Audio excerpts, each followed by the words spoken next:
Hello students, आज हम नया टॉपिक पढ़ेंगे व्हीटस्टोन ब्रिज। लास्ट क्लास में हमने पढ़ा था किरचॉफ लॉ। देखिए व्हीटस्टोन ब्रिज में Wheatstone devised a bridge arrangement of resistances by which the resistance of a given conductor can be determined. This arrangement is called Wheatstone bridge. तो जो device का bridge arrangement है, resistances चार resistances को इस तरह हम कनेक्ट करेंगे कि उसका क्या कहलाएगा, वो व्हीटस्टोन ब्रिज। वो अरेंजमेंट क्या कहलाएगा, व्हीटस्टोन ब्रिज। आइए इसको समझते हैं। देखिए, in the arrangement 4 resistances are set connected as to form a parallelogram. In one diagonal of this parallelogram is connected a galvanometer and in other diagonal a cell. देखिए, ये 4 resistances हैं parallelogram में। ये एक डायगोनल है जिसमें हमने galvanometer connect किया है, ठीक है, और इसको एक सेल से हमने कनेक्ट कर दिया। ये सेल है आपका, ठीक है, जिसमें ये आपका माइनस और ये आपका प्लस, ठीक है। और if the resistance in the 4 arms of the parallelogram are so adjusted that an ascending current in the bridge by the cell. देखिए, जब इनको 4 आर्म्स में एडजस्ट किया है पैरेललोग्राम में, तो इसमें करंट सेंड किया जाता है सेल के through. There is no deflection in the galvanometer.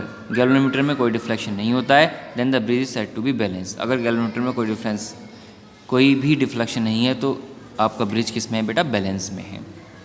The ratio of the resistances of any two adjacent arms of the bridge is equal to the ratio of the resistances of the remaining 2 adjacent arms. तो adjacent arm में रहेगा ये।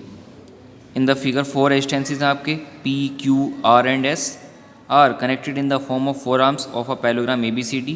ABCD आपका parallelogram है। B and between B and D is connected a sensitive galvanometer and between A to C is connected a cell. देखिए, B और D के बीच में गैल्वेनोमीटर कनेक्ट किया और A और C के बीच में सेल कनेक्ट किया, ठीक है। तो देखिए, K1 and K2 are 2 keys हैं। इसमें 2 की लगाई हैं, एक की आपकी एक K1 है और एक की है आपकी बेटा K2। देखिए, इन लूप ABD है, ABD एक लूप है, ये रहा ABD। पहले एक इसको लूप 1 बना देंगे, इसको लूप 2, लूप 1 के अकॉर्डिंग। देखिए, करंट जब लूप की डायरेक्शन में लेंगे तो प्लस आएगा और लूप की अपोजिट डायरेक्शन में लेंगे तो माइनस आएगा। किसके लिए? यहाँ रेजिस्टर ओनली वोल्टेज के लिए। तो यहाँ I1P माइनस I2R, ये आपका I1P और क्लॉकवाइज और एंटी क्लॉकवाइज में ये आ गया I2R। I1P minus I2R equal to 0 और I1P इक्वल टू इधर आके प्लस का हो गया I2R। इसे इक्वेशन 1 डाल देंगे। इन लूप BCDB, अब BCDB में इस लूप में देखिए I1Q तो प्लस का आ जाएगा और ये अपोजिट डायरेक्शन में इधर को जा रही है, लूप इधर है, तो ये I2S माइनस में आ जाएगा। तो I1Q minus I2S equal to 0। तो I1Q इज इक्वल टू ये इधर आकर प्लस का हो गया I2S। That is equation number 2। From 1 and 2 देखिए, I1P upon I1Q equal to I2R upon I2S। ये लिख दिया। I1 से I1 कैंसिल, I2 से I2 कैंसिल। आपके पास है P upon Q equal to R upon S।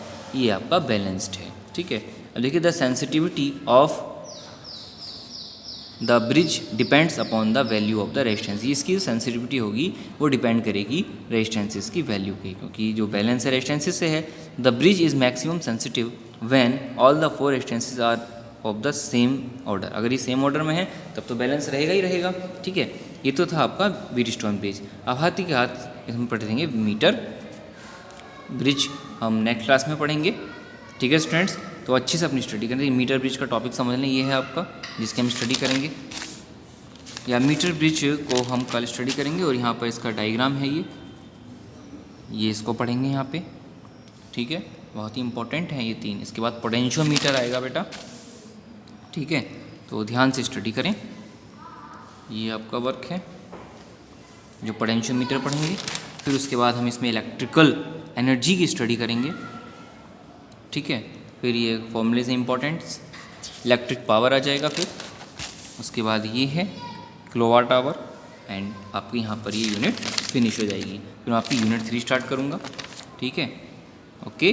अब आप सिलेबस को बहुत ही अच्छे से समझकर और स्टडी करें, ओके स्टूडेंट्स। कोई डाउट है, कोई क्यूरी है तो मुझसे समझ लें आप। जो आपका जो व्हीट स्टोन ब्रिज हमने पढ़ा है इसको समझें एक बार ध्यान से। ये आपका टॉपिक था, ठीक है। गुड लक स्टूडेंट्स, मिलते हैं नेक्स्ट क्लास में। Have a nice day.